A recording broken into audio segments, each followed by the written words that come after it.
So welcome for the next session with the topic Critical Political Engineering. And we will start with the presentation of Contreras, Elvira. She's a senior professor of theater directing at the Royal School of Drama in Madrid, and her research and publications focus on the relationship between politics, ethics, theater, and the community from a feminist and decolonial perspective. So the floor is yours. Thank you very much. Well, I come from Madrid, as she said, from RESAD, that is a school, Royal School of Theatre. It is 200 years old, but our studies, the organization is from 1992, the new organization. And I'm going to talk about 3 collaborative pedagogy and discursive theatre practices that I developed with a colleague, Lucia, that she's an stenographer, and she teaches stenography, and I teach theatre direction. So, why? The first thing is why we decided to do these practices in collaboration. You will hear many things that you also said and heard yesterday and today. Well, in the context of the crisis, the 15 May 11, you know, the spring revolts, Occupy and everything, we thought that it was time to make the big questions again. What is the theatre for? What are the school theatres for? And we thought that what we had to do was to open schools. At that time, that was our answer. I mean, maybe not today, but at that time, 2013, we decided to open. This is our school, full of people from many parts. Not only students, and they come to see one of the performances and events that we did. And so, the questions were, what education for what theatre and what work?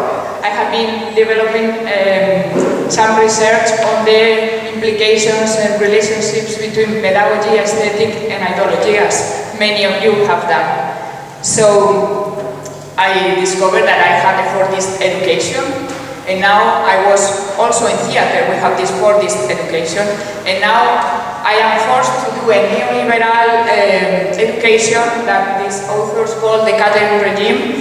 They say this education as food nowadays is to give small quantities of bad quality food or bad quality knowledge, but on time and according to standards. And it has nothing to do with big education or big food or whatever. So then I thought about aesthetics, and of course we are all capitalists, as Sylvia said yesterday. So we have been taught in the bourgeois dramatic aesthetic of entertainment, and now we are also developing some post-dramatic but also neoliberal aesthetic. So about ideology, we are in the era of globalization. This is very simple, I know, but it's an introduction. And we have a capitalist, sexist, colonial society. But in fact, it is a bit, the principles of education, theatre, and our goal are more or less the same. And so I thought, Peter Sellers visited our school some years ago, and one student asked him what advice would he give to the students to become directors. And he said, you just imagine the world you want to live in and live in it. So it's what I did, and we decided to do just the opposite, to do a pedagogy projects, and thinking then of instituting practices, as Dardo and Laval says. We are in an institution, but we have to institute every time the institution, not give anything for granted. So our method were collaborative pedagogy and discursive theatre. Alicia was working very much on collaborative pedagogy, and my research was about discursive theatre, but also I am an activist in some organizations fighting for public education, so I am very lucky that I have connections with teachers of all of primary, secondary, university, so I learned a lot, much more than doing a master with my colleagues fighting for public education. So we decided to join all our research, personal research, and make these projects. And What is collaborative pedagogy? We were 2 teachers in one classroom, 2 groups of students in one classroom, and 2 different subjects at the same time. But sometimes we have also visitors, academics, artists, whoever who was interested in the matters we were doing, and many other students. We have scenography and direction students, but also dramaturgy, text theater, musical theater, you know, all the specialties that we have in the school, and also people from organizations and everything. So the principals, also we opened the class, so there were the possibility of having different levels of implication. There were, and also we used the new technology, so we had in every case a secret group of Facebook, and so we have the intervention of people that was abroad, or I don't know, for example, a friend of mine who is a teacher in Galicia. He was very interested in the first project, so he joined the group and sent a lot of material and make a lot of discussions through Facebook. But also, so the principles for us were creating a learning community and creating social experience of education, parting through situated knowledge. That's, as Dana Haraway says, it is that everyone knows something and every knowledge is valuable. So, also for example, one of our technicians was an expert in the first matter of the first project. So he bring us books. He didn't only participate as technician, but also as a kind of counsel or something like that. And also, for example, a friend of mine, when we worked on genocide, he lost his family in the Rwanda genocide. So he had a direct knowledge, and that was valuable for us, not only the academic or artistic knowledge. And we work with the pedagogy of situation. It is that the situation of the group is more important than the program and the needs of the group. But also it's very horizontal because we have students, all the students too, in Spain. Anyone can join university at any time with 60 years, maybe when they are 60 or whatever. And what is discursive theater? Well, it is to present the discourse, present versus representation, just doing the analysis of the theatrical presentation according to the rhetoric and not to the poetics. Well, the objective was to think about the themes we were planning to talk. So the cows were the practices itself. We have to do both. And so the first project was called Mourning and Memory, and we had to do a discursive theater project. We have to think about a very important theme that everyone could be appealed by it. So I thought that the most important theme in Spain at the moment was the problem of the disappeared people, of mass graves that are still unearthed. You know that Spain is the second country with more disappeared people in a dictatorship regime after Cambodia.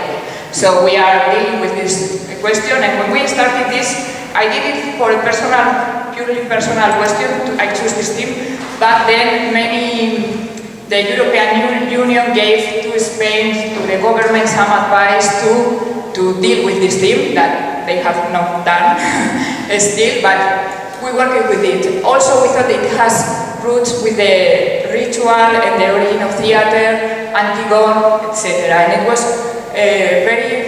something that someone asked before.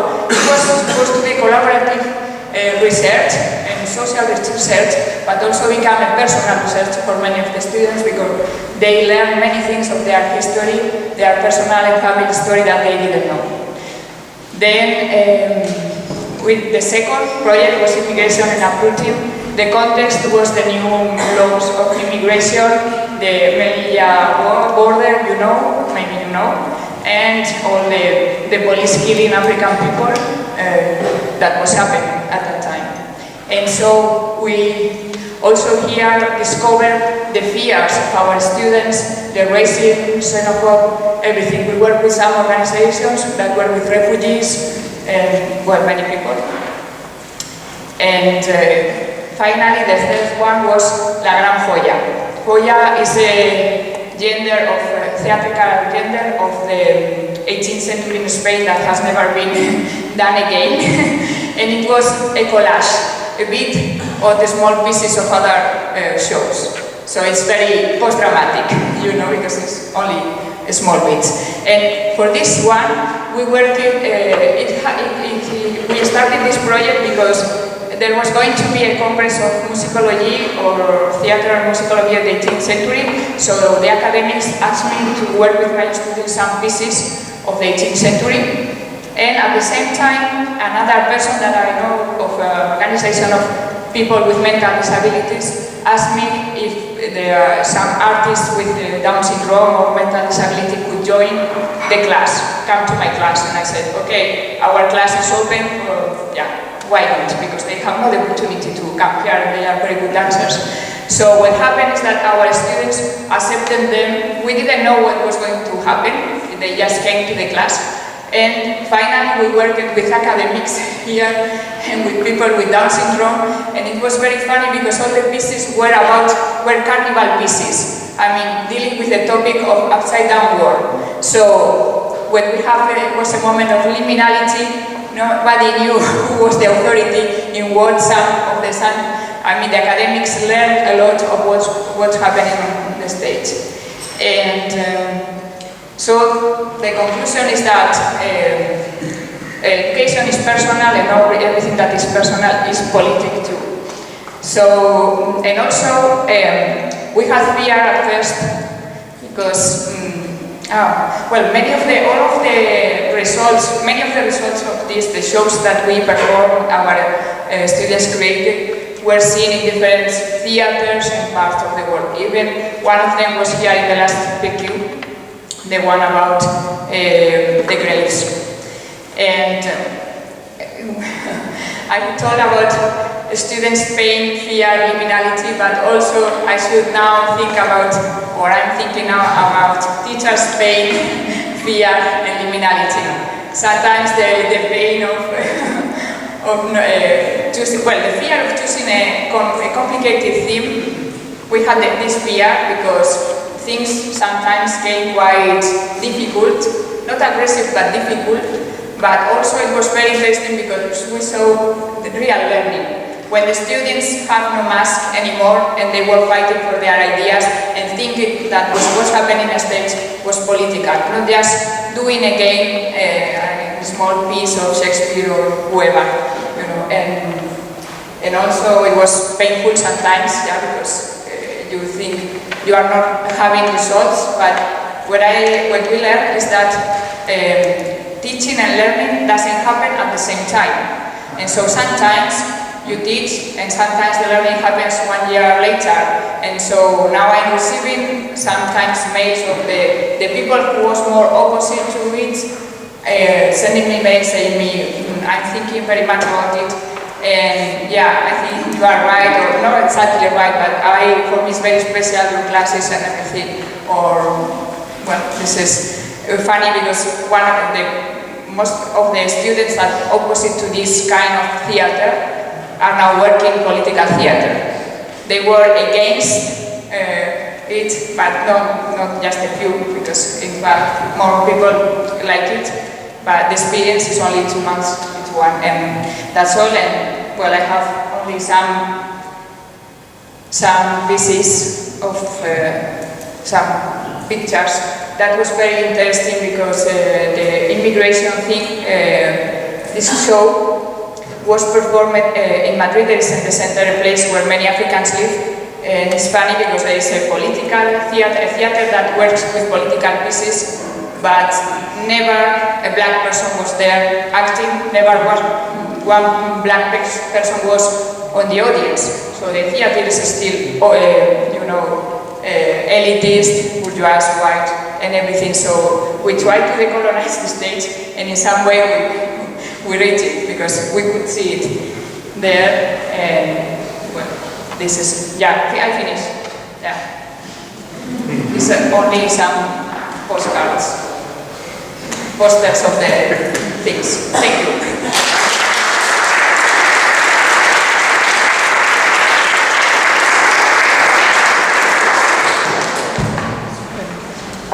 Okay, thank you so much. And now I would like to invite Lucia Repašská. Lucia is a theater director, a creative director of a Brno-based progressive stage platform Depok Theater. And during her studies, she participated in internships in Poland and Denmark under instructors and directors such as Christian Lupa, Bogdan Musakovsky, or Eugenio Barba. And she's an artist straddling the boundary between the alternative and the underground theater scene. The floor is yours.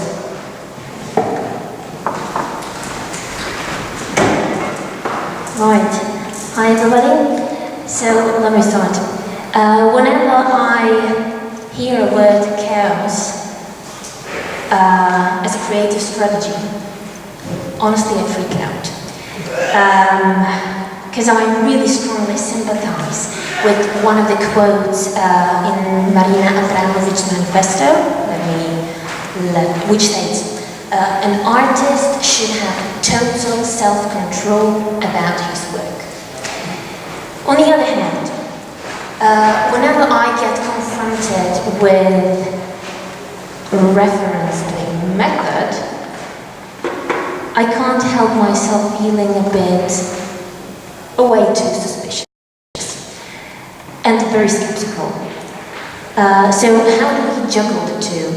How do we find the balance between dictatorship and anarchy? That's the question. I'm here to present an interdisciplinary teaching model which engages the students of theatre, directing, dramaturgy and acting, bringing them all together within the frame of one common work session focused on the systems of rehearsal. I'll be talking about my personal experience from a couple of years ago when I was leading a course, a masterclass at the Janáček Academy of Music and Performing Arts in Brno. One might say, hallelujah, maybe someone's reinventing the wheel again. But let me clarify and explain. Yes, I am aware of the fact that within academia, students of various majors collaborate, come together, and meet. That's nothing new under the sun, is it? However, having been a student myself, I clearly remember the bitter taste of such an approach and free, generous, open-minded, open-spirited as it is, it still carries a lot of risk. Because freedom implies responsibility. And to make freedom work, one needs to learn how to deal with self-imposed restriction first. And that is what I call craft. And that is something we as pedagogues should be radical about. We should not allow ourselves, neither as students, to be condemned to create in accordance to what we or they know, but rather in accordance to what we or they choose. Let me give you an example. In theatre, we can only reduce. One can lock himself or herself in the rehearsal room for a decade, trying to practice and master somersault. And yes, he might succeed or not. And after he or she masters the somersault, this person can decide to reduce the entire bodily motion into something as small as this, the movement of your pinky. But it doesn't work the other way around. You cannot lock yourself in a rehearsal room practicing this for years and years and hoping that one day it will lead you into a somersault. Simply put, soup first, dessert afterwards. I'd also like to pinpoint the fact that the collaborative model as we know it, is very much result-oriented. Let us face the dark side of the common practice.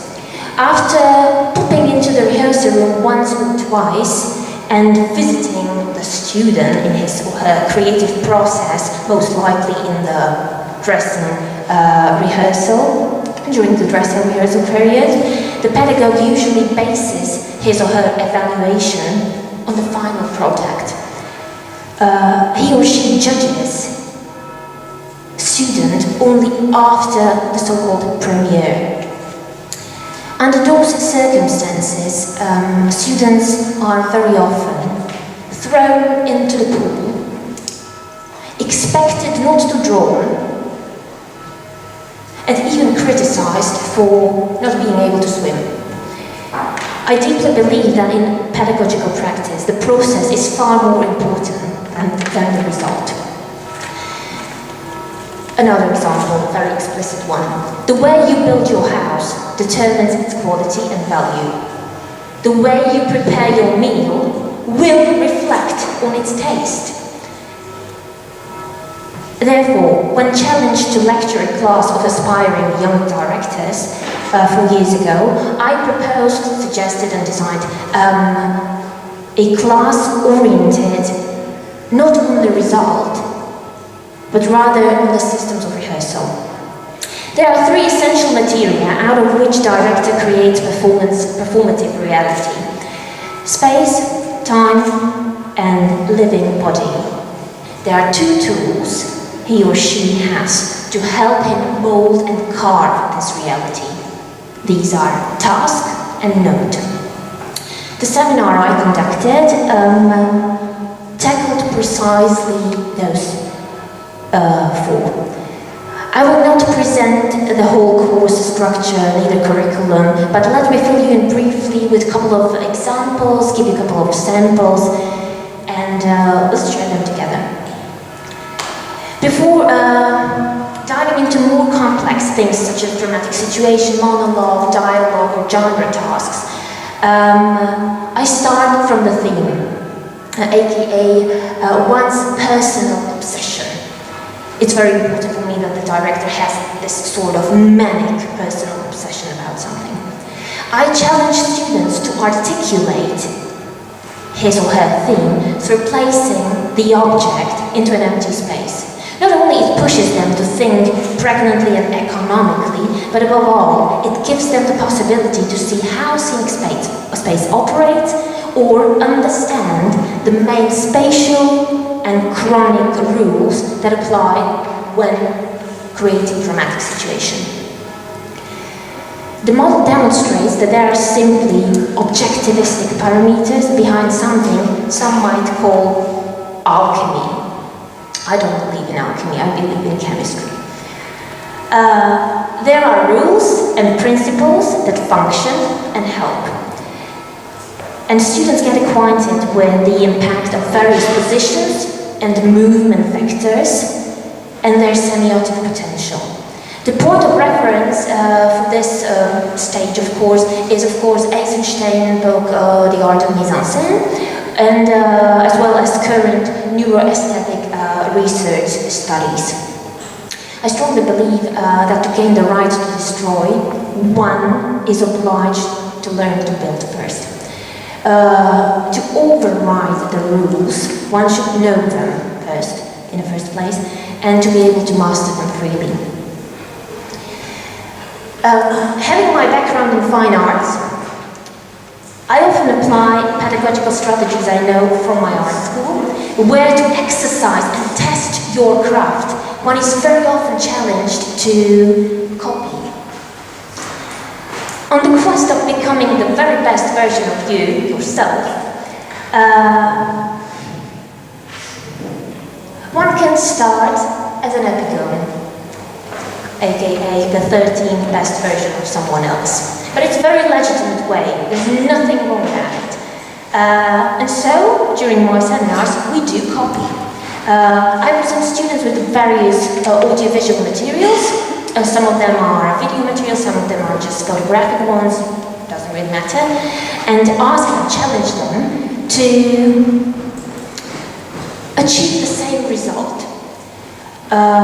Observed and supported by their classmates, students take turns, work with actors, they work individually or swap, and the role of a pedagogue becomes the role of a mediator. The role of the rest of the group serves as a catalyst. I see you are a bit skeptical about what I say, however, let me clarify. I know it is natural and it is completely logic that the students will struggle doing something like that. Who wouldn't when challenged to recreate and reproduce a masterpiece, especially in a 3-hour slot, which is nothing. And yes, of course, most of the time they do not succeed. But that is exactly the point. The objective is not the final scene itself, as much as the process of getting there. Mistakes, false steps and faults, they do matter. Because that's what we learn from. The core of training is learning to learn. Proficiency, for me, is a side product, not an imperative.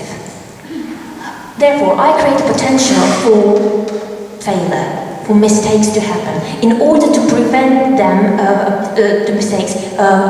in order to prevent students from making unnecessary mistakes in actual individual work in their project. I invite them to share them, name them together, and learn from the mistakes of others.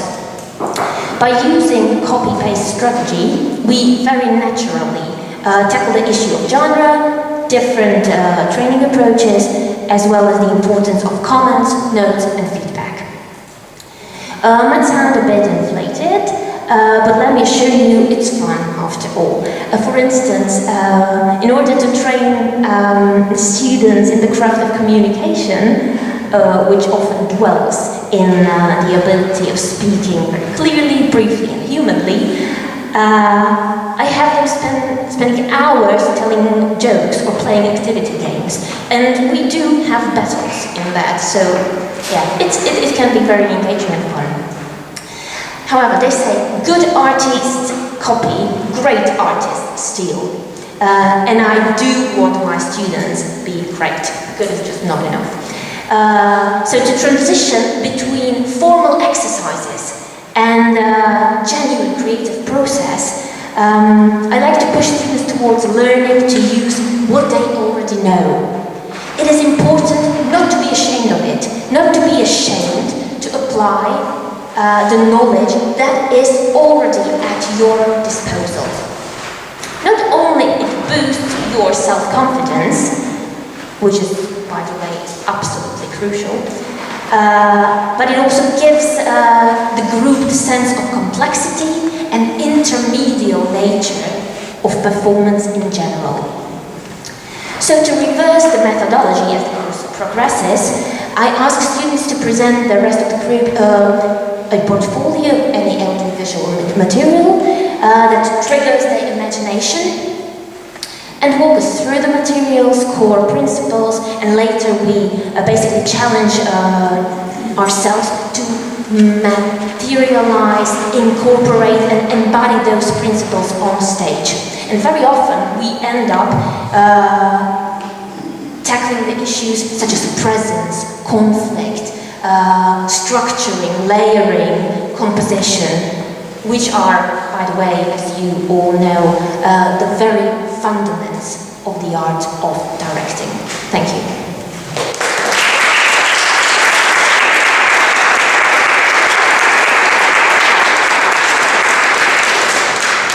Thank you so much. I would like to invite Bruce Barton. Bruce Barton is a creator and scholar whose practice-based research and teaching focuses on physical dramaturgies in devised, immersive and intermediate performance, and he is currently the director of the new school, director of the new School of Creative and Performing Arts at the University of Calgary. So the floor is yours. Thank you very much. We Here's where we go from chaos to order. Maybe.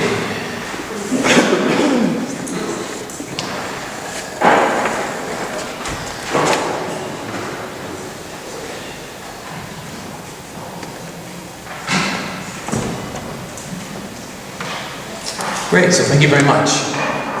No, just kidding.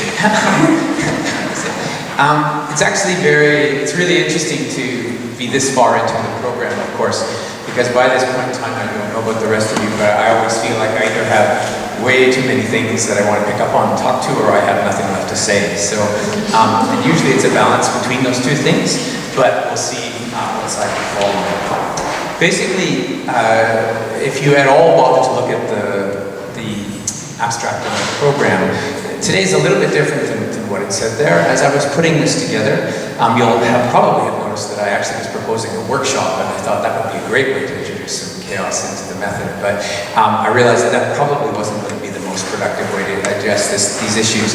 So it's a more conventional conversation, but it is indeed an attempt to try to pull together a whole bunch of disparate ideas, and throughout the conversation, I think, an attempt to try to connect them with things that I've been hearing over the last couple of days. The one thing that's really great about going this far into the session, though, is that you don't really have to worry about asking questions along the way, because you get a chance to sit in front and ask the questions to the people in the audience. And so there'll be a number of points, I think, where I won't necessarily ask people to answer questions, but I'll pick up on things that I've heard. So, basically, last year's session, and I won't spend very much time on this at all today, although it is an important context, as many people have done at the top of their talk, is to talk a little bit about where they work as the context for the kind of work that they do. And anyone who was at the conversations we had last year knows that I talked a little bit about this school, which I've just recently joined. So the school was formed in 2013. I was hired as its first director in 2015. And basically, it brings together three very old units, one dance, one music, one drama, into both an economically and I think ideologically motivated union. And we've tried really, really hard to not emphasize the economic considerations and to indeed try to the very best of our ability to create an ongoing negotiation across very, very distinct histories, heritages, and priorities. Basically, we have around approximately 400 students across, those would be our undergraduates, and we have probably another 60 or so graduate students across all the levels. We have around approximately 30 full-time faculty members and another around 50, it's shrinking, or so session instructors, so instructors who teach 1 or 2 courses a year. We offer programs across the full spectrum of undergraduate, through the master's level, through the PhD.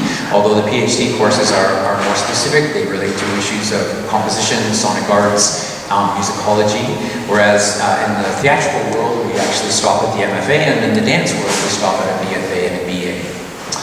We have a whole bunch of menus, and a big part of my job is to try to keep them all open, which we won't talk about today.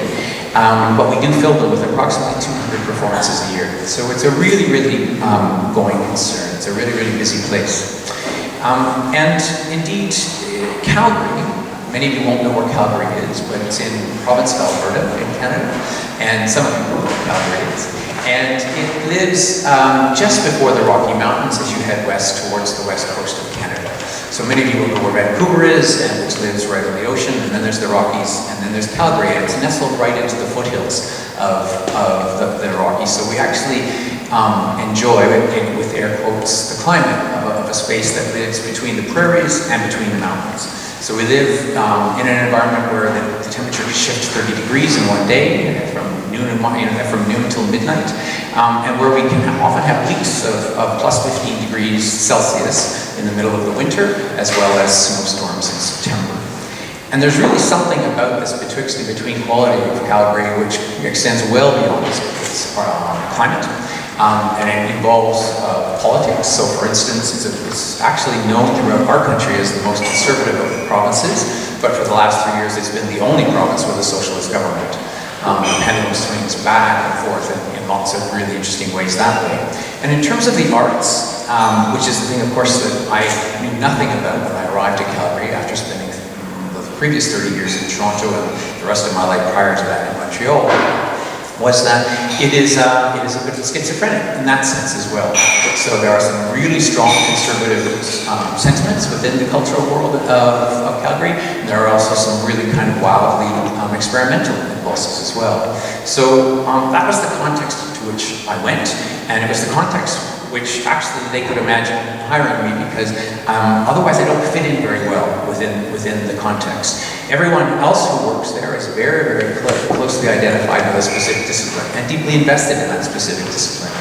Whereas my own background, I have a couple of bachelor's degrees, one in literature and one in painting. I have a master's in dramatic literature, and my PhD was about the intersection between theater and film. So although I actually was connected to the theater department, I've never taken an undergraduate theater course. But somehow they imagined that I could be the person that could come in and help them figure out what the school would look like and what kind of conversation is possible across these units that are very, very interested in each other, but nonetheless deeply invested in being distinct. So one of the things that we did, one of the things I proposed very early on, is that we tried to do a relatively large-scale interdisciplinary production on a regular basis. So we try to work over a 2-year period, 1 year of development, and then 1 year towards production of a performance that would bring as many of the students together as possible in any given year. And so the production that I'm going to talk just a little bit about as the context for the ideas that I'm playing with was a piece called Conduct, which was a devised piece that emerged out of a whole bunch of disparate elements of the school. But it was quite large. At any given time, in every performance, we had 65 students on stage, and we had another 25 students pulling ropes and swing and turning things off and on all around the outside of it. So we had a small army of 90 students in there every evening. We had and that would of course include the design team, and particularly the design we're going to talk about today. There were 12 faculty members from all 3 divisions working on this piece, which was also something highly unprecedented, and certainly unprecedented in my life and my experience from music, dance, and drama. And it was indeed the largest group of people that had ever put on a performance across the 3 divisions. The piece was actually inspired by a piece of research done by a non-researcher in our school. So we have a really remarkable jazz saxophonist by the name of Jeremy Brown, whose fascination from 20 years earlier, when he first started a book on Henry Cowell, was Henry Cowell. And I won't be surprised if most of you don't know who Henry Cowell is. Cowell was a groundbreaking, as it says here, experimental composer back in the middle of the throughout the 20th century, known for a lot of things that we associate with other practitioners at this point in time, but in many ways in which he was on the front end of that development. Led a very, very interesting life, and I early on attended a session where Jeremy gave a presentation about Cowell, and it seemed to me that his life was just charged with many, many elements that could be the basis of a really interesting production.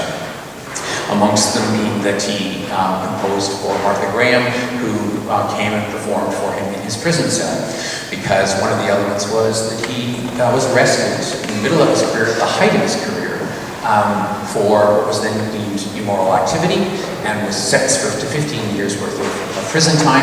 He spent 4 years there, and those 4 years were actually his most productive in his entire life. All of this struck me as the basis of a really interesting production.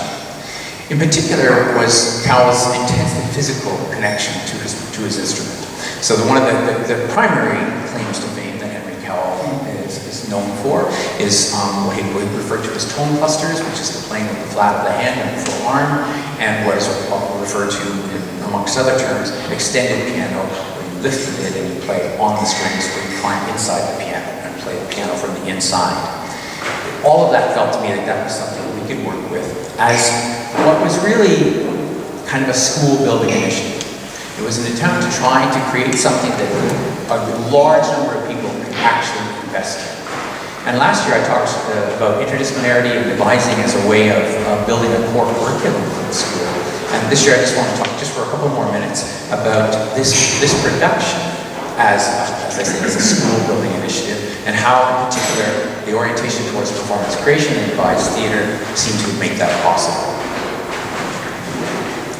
So one of the first things, just to talk a little bit about, was the design of the piece. And perhaps they, in their wisdom and perhaps in their foolhardiness, they paired me with a remarkable young designer by the name of Bianca Manuel, who was a Brazilian international student working on her MFA at the university, whose entire background was in basically installation-based work, looking very, very much to be a designer who would drive her own projects. And they were already anxious about the fact that we were going to be doing a devised piece, because the one thing, and this is the other sort of key element to talk about, is that our production team is entirely oriented towards text-based work. They'd actually never done a full devised performance creation piece. So they were looking for full designs, they were looking for all of our plans months in advance, and what Bianca and I as a team had to do was to keep the process open throughout the entire process. So you won't be able to tell too much about this, except that what we constructed was an environment where there are 10 concurrent performances going on. Each one has 1 or 2 performers in it, along with about 10 audience members. And the audience members rotate through the construct. They go mostly 1 to 10, except they take a detour between 9 and 10 to go into room 1, which is a larger projection-based room. And I have a few images to show you from that as well. And what I had said to Bianca early on was I wanted to create a performance where we could generate a high level of intimacy, and indeed ask the students to perform in ways that they'd never been trained before, and in ways that they'd never had a chance to work before, which was that highly immersive, very, very close to their audience members' performance. And then I wanted to be able to eliminate all the distinctions and create a single playing space. But I wanted it to happen in about 30 seconds. And so, quite remarkably, what she did is she designed basically a felt construction that provided us with 10 quite large spaces to work in. Well, I say large, for the type of performance we were doing, they were relatively large, although they were enforced. It was an enforced intimacy, which at the 1 hour mark in a performance, after everybody had moved through every room, was hoisted to the ceiling, 30 feet in the air. And it created an open space, which then led to a scaffold, where we turned around and gave basically a jazz-based rock concert influenced by Henry Cowell's music. So in waiting, we had about 25 performers working in that center space, and we had 35 musicians waiting on the scaffold when the felt it down. So Bianca created this really remarkable design. But what it required from beginning to end was a relationship to intimacy and performance that, again, none of our production team or students nor our teachers were particularly familiar with or comfortable with. And it also suggested a process that needed to stay open, because we were building the piece from scratch. And so really the thing that I wanted to offer today was an approach towards the use of objects in the creation of the piece and in the performance of the piece that was generated obviously from lots of existing practices, but put together by Bianca through Pil Hansen, who was the dramaturg of the piece, and myself, as we thought about how to create a context in which our students, who for the most part are trained in much more conservative approaches to performance, could become comfortable with the intimacy that we were asking from them, but or at least venture into it because they had one foot in an approach to performance that made sense to them. And so what we did is we spent a number of weeks prior to staging the piece working through an approach to basically props and costumes that involved some experimentation within object theory that allowed them to understand their relationship to the things that they were familiar with, things that they would put on, things that they would use as theatrical tools in a variety of different ways. And primarily what we asked them to do is we asked them to be attentive to multiple different ways of relating to the material context in which they were working. And to be able to move across those and between those in a self-conscious way, in a self-aware way, let's say, as opposed to a self-conscious way, in a way that would generate multiple transformations within any one of the given scenes. And so without spending a great deal of time, I think most of these are self-explanatory, although we spent a lot of time working on them, is that we asked them to take a very small number of properties, which they would use from the first day of rehearsal through to the performance, and a small construction of costume that they would combine with their own clothing, and which they would also utilize throughout their entire process of about 6 weeks of development. And we asked them to basically generate multiple different relationships to those materials, including a representative relationship where the costume immediately communicates some sort of readily accessible, iconic suggestion of a character, or at least a character type. A performative relationship, that is that the way that the costume or the property restricted their movement became part of their creative process. A relational relationship, which was suggested that they would invest deeply in some sort of a personal level that they would never reveal to anyone else within the production, but which they would perform within the context of the performance. And a material, basically, that whatever that piece of material or cloth or gem was, to have a relationship to it that was entirely about their physical relationship to that material. And what that allowed us to do, I think, was to create a sense within each of the tiny spaces that they created,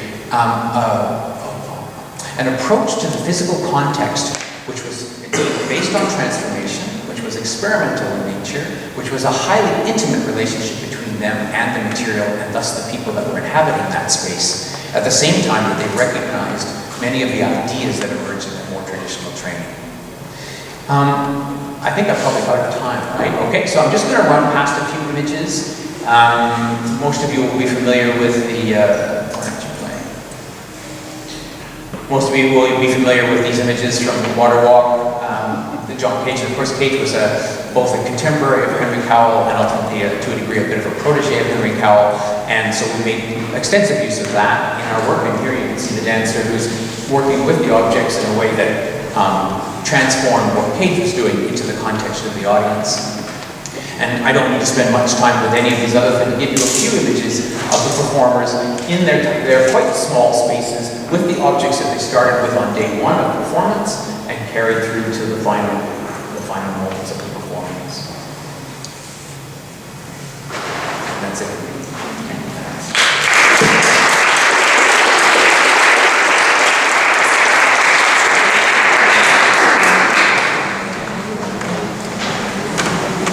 Thank you, Bruce. And now I would like to invite our last speaker, Alexander Graham Roberts, who is currently Program Director of the newly formed MFA Performing Arts program at the Iceland University of the Arts, and also he's a co-artistic director of Reykjavik Dance Festival. He completed a double master's degree in international performance research at the University of Warwick and the University of Amsterdam. Thanks. Well, it's hot, thick here. So I'm going to try and I'm going to just make almost an introduction to a couple of ideas that we're working with. I'm not going to talk about the whole overview of the master program and the organizing principles connected to that, but rather focus on a very specific aspect that we are experimenting with at the moment. And maybe it's worth saying that we are in our second year now, so everything is incredibly speculative. There's been some discussions over the last 2 days about what the role of the artists enrolled in different programs have in developing the program. And I can say, in our case, they have a massive role to play. We are, as Barbara described yesterday, a curriculum is a hypothesis, and we make that hypothesis transparent, and then we navigate it together. There's a lot of trouble caused by that, but that is the path we've chosen, and we navigate it together while they're with us. And after they've left, they stay with us somehow, as I will talk about in a minute. So, what I'm going to talk today about is this idea of learning with the city. And it starts from a basic idea of saying, we don't know what the city can do for the master program, and we don't know what the master program can do for the city. So in all aspects of our curriculum, this is a question we're asking. How can the master program leak into our surroundings?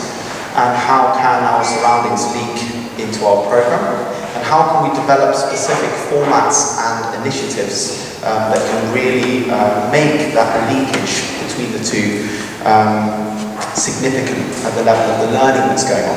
Both the learning for the artists involved in the program, but also significant for the city somehow. The learning should be happening in both directions.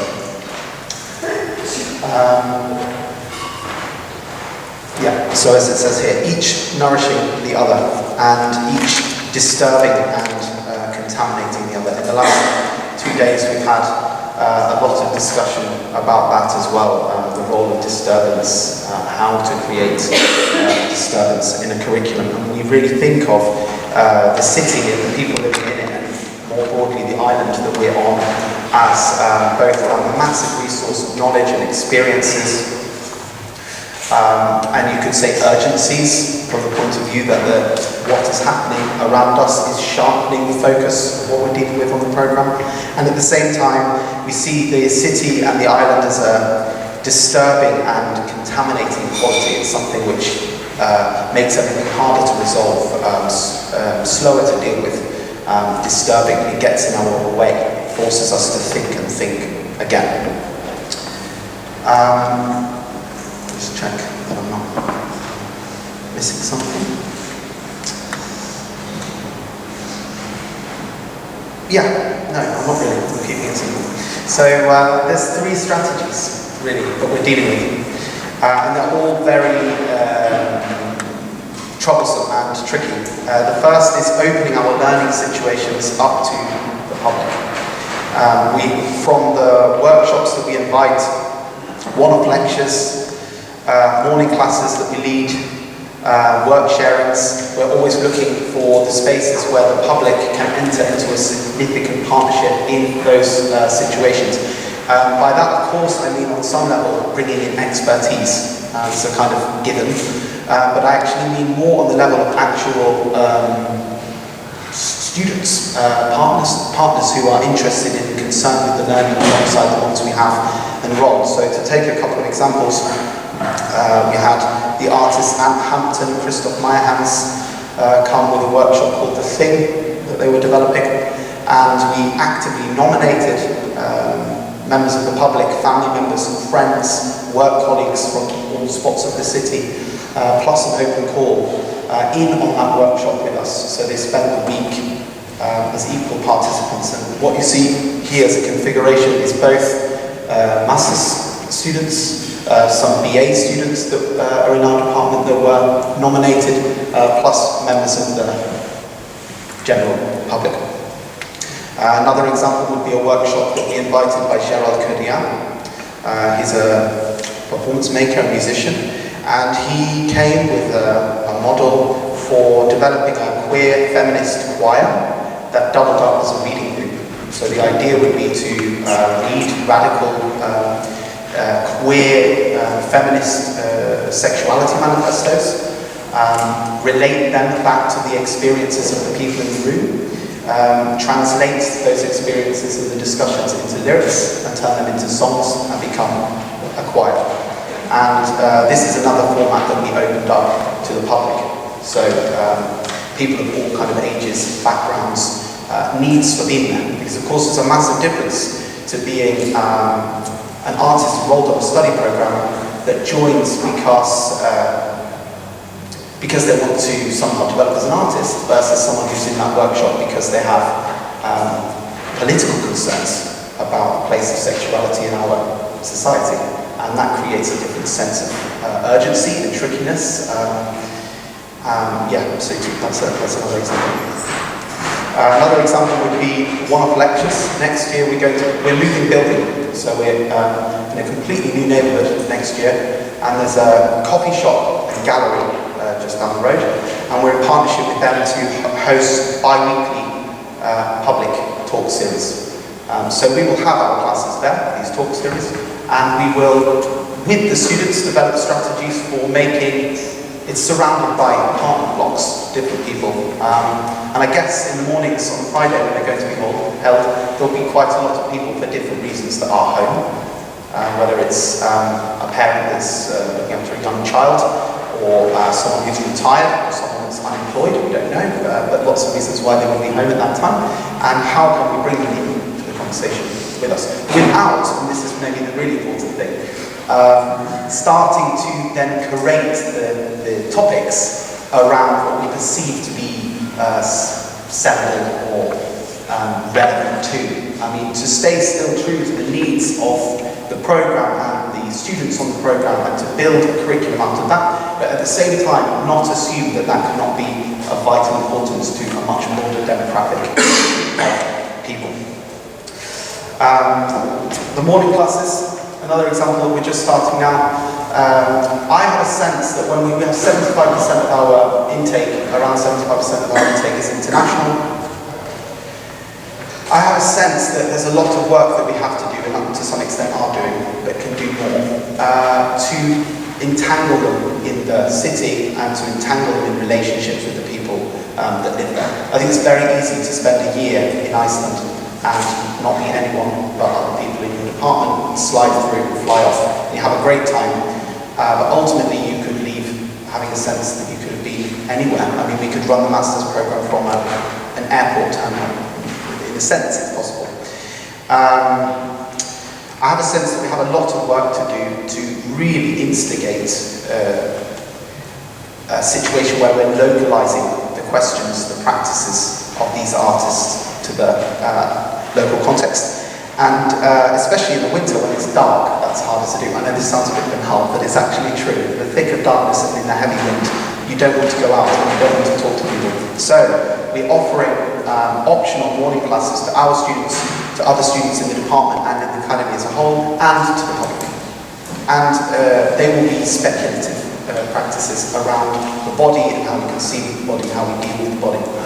But ultimately it will be artists sharing their practice and then opening that up to the public. So that's one way, opening our learning situations up to the public. The next one is mobilizing the academy. Again, I need to stress, we want to use the buildings we have. We don't want to, in an exchange for moving into hot tubs, end up being invisible within our own institution.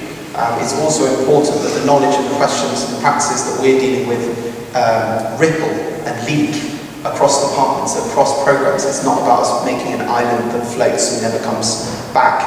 But at the same time, what kind of allies can we find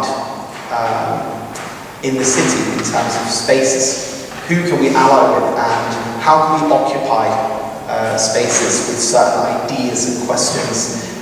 Like this here, there's actually 3 talks going on, and you can float from one to another, and they have laminated slides. Laminated means plastic covered slides, so the slide shows we're kind of floating.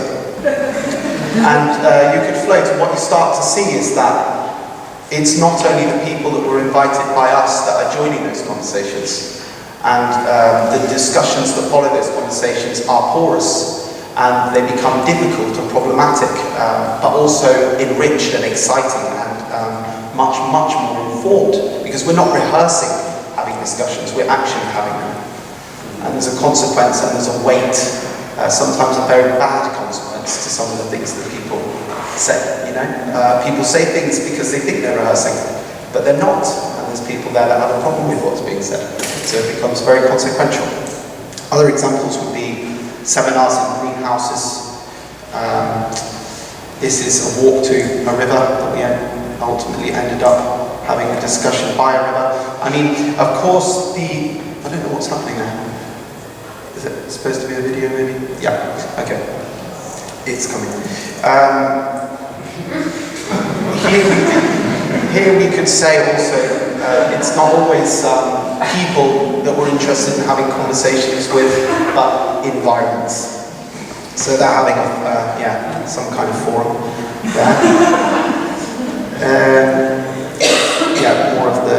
More of the same. Here, okay. Maybe also, it's not all about being in kind of exciting, unexpected spaces. It's also to ensure that the ideas and the practices that we're dealing with at the master's level are being somehow leaked into the platforms, the public platforms, the galleries, the theatres, the music venues and so on, that they're being leaked there so that there's some kind of preparation for when they graduate.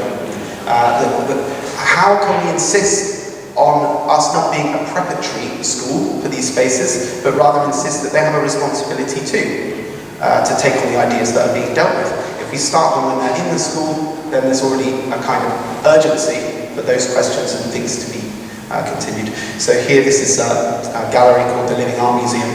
That is, it's a radio actually. So we're in the gallery doing performances, but we're also broadcasting to a 9-kilometre radius there.